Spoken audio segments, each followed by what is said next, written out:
Hello guys, আসসালামু আলাইকুম। তো আপনাদের মাঝে আবার নতুন একটা ভিডিও নিয়ে চলে আসলাম। তো এবার ভিডিও টপিকটা হলো আপনার লাউ চারা।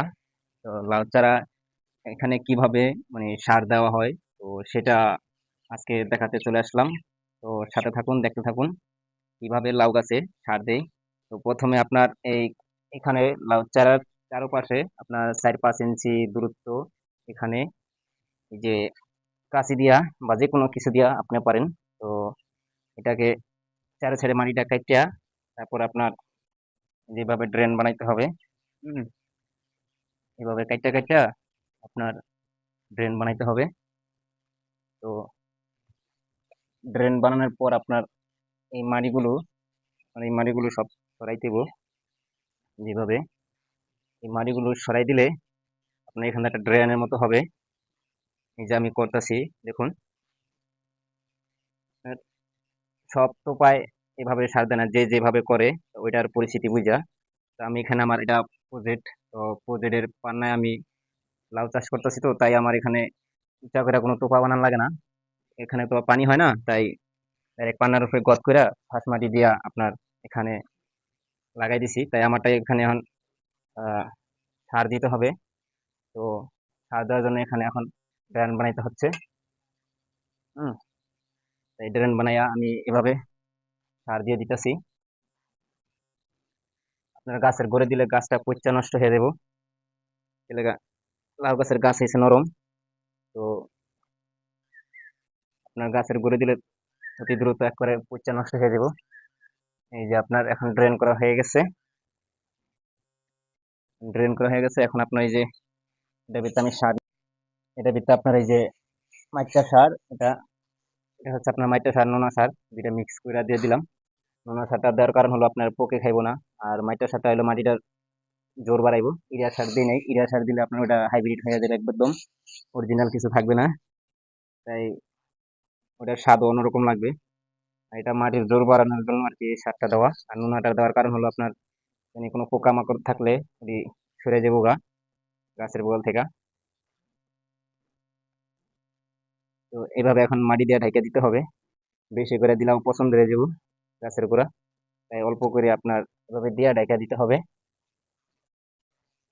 প্রত্যেকটা গাছের গোড়ে আপনার এরকম করে করতে হবে, সুন্দর করে ড্রেন বানিয়ে তারপর দিতে হবে। তো বাস আমার এটা দিলে কমপ্লিট হয়ে গেছে।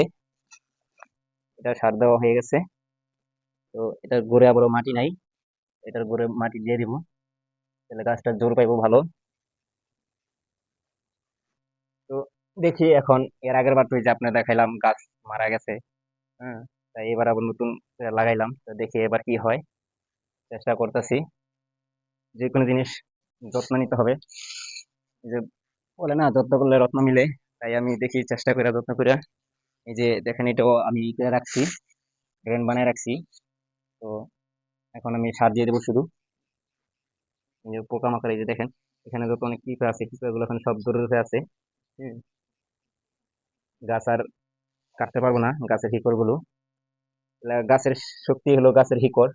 গাছের শিকড় যদি কেটে দেয় তাহলে তো এই গাছের আর কোনো শক্তি নেই।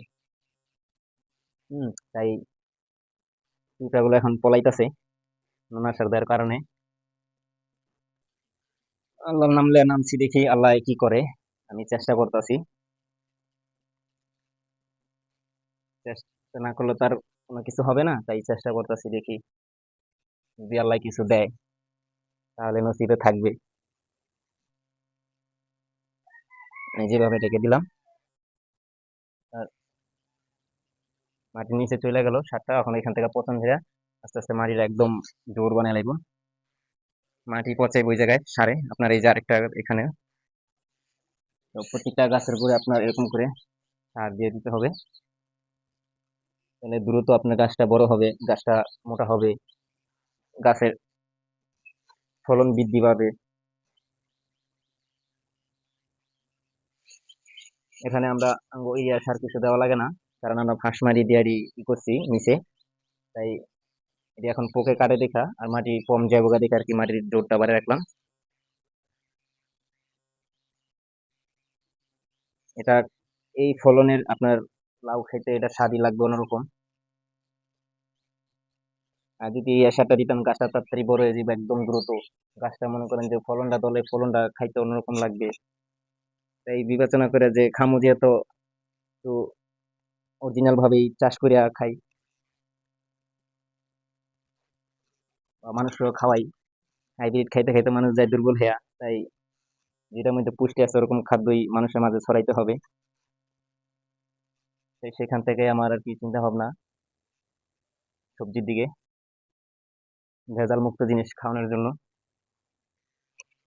তো দেখি এখন আমি মানুষকে ভেজাল মুক্ত জিনিস যদি আল্লাহ খাওয়াইতে দেয় তাহলে আমি খাওয়াইতে পারবো। আর আল্লাহ যদি ফলন না দেয় তাহলে তার আমি মানুষকে খাওয়াইতে পারবো না। তো এই গাছটা আমার আগে লাগাইছিলাম, তো এই গাছটা মোটামুটি আল্লাহ দিলে ভালোই টাঙ্গুর হয়ে গেছে। তাই এটা ফাঁস মারিয়ে আপনার সবকিছু কমপ্লিট দেওয়া আছে। তো মাঝে মাঝে চেক দিতে হয় ঘাস কুড়া আছে কিনা। যদি ঘাস কুড়া থাকে পয় পরিষ্কার করে দিতে হয়। গাছের ঘরে রোদের দরকার আছে, রোদ হচ্ছে একটা ভিটামিন। তো এই যে আরেকটা গাছও এটাও আমি সব মানে যেগুলা যে কটা গাছ আছে আপনার সব কটা গাছ আমি এইভাবে ড্রাম বানায় রাখছি। ড্রাম এটা বলে, কে কি বলে জানি না। তো আমগো এখানে বলে এটাকে ড্রাম। ওই যে পানি ধান খেতে যে পানি দেয় না যেরকম নাইলা কাইটা এটাকে ড্রাম কয় না, সেম আমগো নেডি এই বলে। তো ভালো থাকেন, সুস্থ থাকেন, আল্লাহর কাছে দোয়া করি, কামনা করি আমার জন্য দোয়া করেন। যেহেতু আগের বার আমি ফসল হওয়াইতে পারি নাই, এবার যেন হওয়াইতে পারি, সেই জন্য আমার জন্য একটু দোয়া করেন। তো আল্লাহ হাফেজ।